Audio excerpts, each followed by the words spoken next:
Hi friends, నేను ఈ బొల్లా రాణి. చూడండి ఈ ఆలయం ఎంత అద్భుతంగా ఉందో.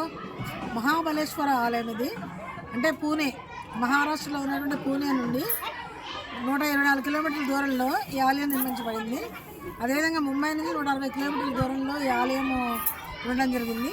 ఈ మహాబలేశ్వర ఆలయం ఏంటంటే దీని ప్రత్యేకత, రావణాసురుడు స్ఫటికలింగాన్ని తీసుకొని లంక వెళుతూ ఉన్నప్పుడు వెళుతూ ఉన్న దారిలో ఈ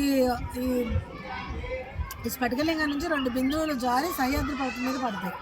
ఆ సహ్యాద్రి పర్వతం పడిన 2 బిందువులు 2 రాక్షసులుగా అవతరిస్తారు. వాళ్ళే అతిబలుడు, మహాబలుడు. అతిబలేశ్వరుడు, మహాబలేశ్వరుడు. సో వీళ్ళిద్దరూ కలిసి ఇక్కడ నుండి ప్రజల్ని, మునుల్ని, ఈ ప్రాంతంలో ఉండే అందరినీ కూడా చాలా చిత్రహింసలు పెడుతూ ఉంటారు. వీరి బాధలు పడలేక, దేవతలతో సైతం వీరి బాధలు పడలేక మహావిష్ణువుని ప్రార్థిస్తారు. మహావిష్ణువుని ప్రార్థించినప్పుడు మహావిష్ణువు అతిబలుడిని సంహరిస్తాడు. తర్వాత మహాబలుడు మొత్తం ఇక్కడ చుట్టుపక్కల ప్రాంతాల్లో ఉన్నటువంటి మునులందరినీ కూడాను చాలా చిత్రహింసలు గురి చేస్తూ ఉన్నప్పుడు వాళ్ళు ఏం చేస్తారంటే శివుడిని ప్రార్థిస్తారు. శివుడిని ప్రార్థించినప్పుడు శివుడు ప్రత్యక్షమవుతాడు. శివుడు ప్రత్యక్షమై ఇక్కడ మహాబలుని చంపేస్తాడు, రాక్షసుని సంహరిస్తాడు. సంహరించిన తర్వాత ఇక్కడ ఉన్న మునులందరూ కూడా ప్రార్థిస్తారు, మీరు ఇక్కడే ఉండండి, ఈ ప్రాంతంలోనే ఉండండి అని ప్రార్థించిన తర్వాత అప్పుడు శివుడు ఏం చేస్తాడు, మహాబలేశ్వరుడుగా అంటే మహాబలవంతుడిగా రుద్రాక్షల రూపంలో అవతారం ఎత్తుతాడు. స్వయంభూ అన్నమాట. ఇది స్వయంభూ లింగంగా అవతరించి రుద్రాక్ష రూపంలో ఈ మహాశివుడు అవతరించాడు. ఇది 16వ శతాబ్దం నుంచి ఈ ఆలయం ఉంది.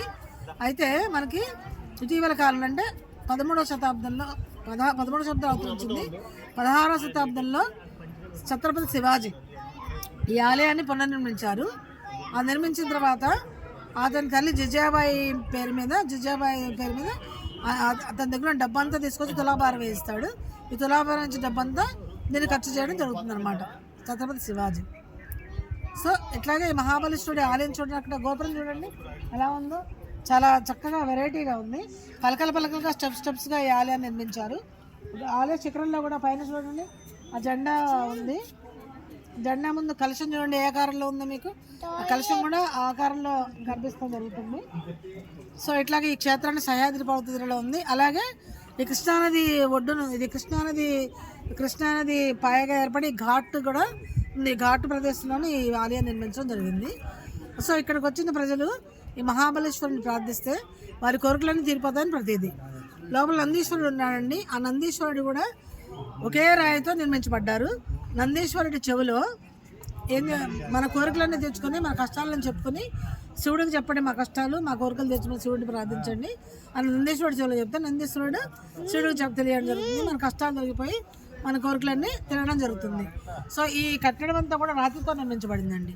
కేవలం మొత్తం అంతా కూడా రాయితో నిర్మించబడినటువంటి కట్టడం అన్నమాట ఇది. ఈ కట్టడానికి ఉన్నటువంటి ప్రత్యేకత ఇది. అట్లాగే ఈ చుట్టుపక్కల ప్రాంతాల్లో కూడా వ్యూ పాయింట్ ఉంది. పారాచూట్ ద్వారా కూడా మనం స్కైలోకి వెళ్ళొచ్చు. 100 మీటర్ల పైగా స్కైకి వెళ్ళే ఛాన్సెస్ కూడా ఉన్నాయండి.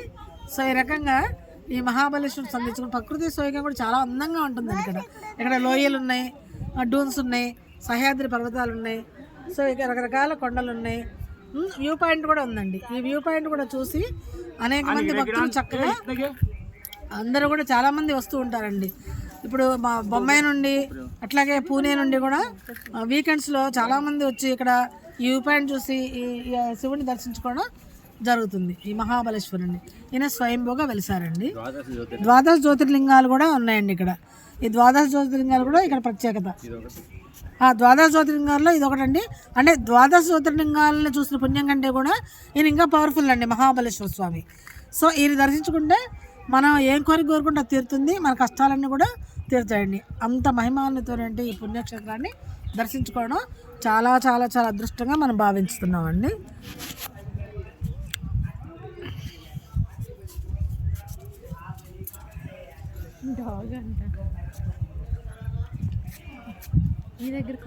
చూడండి వ్యూ పాయింట్స్, సహ్యాద్రి పర్వతాలు చూడండి.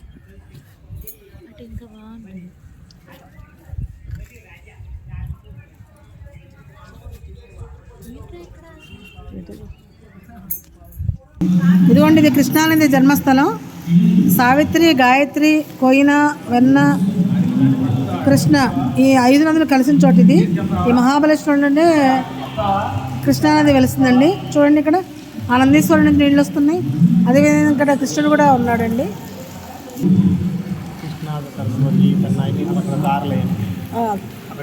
అక్కడ దారులన్నీ కనిపిస్తాయి. కృష్ణా, సరస్వతి, పెన్నా ఇవన్నీ దారులు కనిపిస్తాయి. చూడండి అదండి పైకి ఎక్కండి.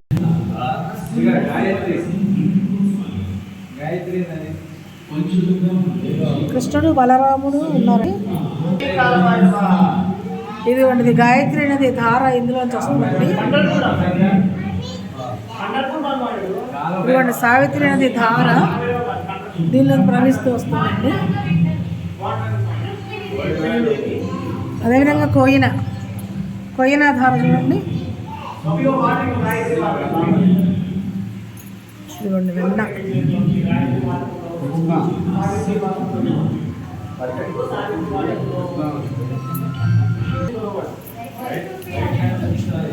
ఈయన వినాయకుడు అండి. ఇటు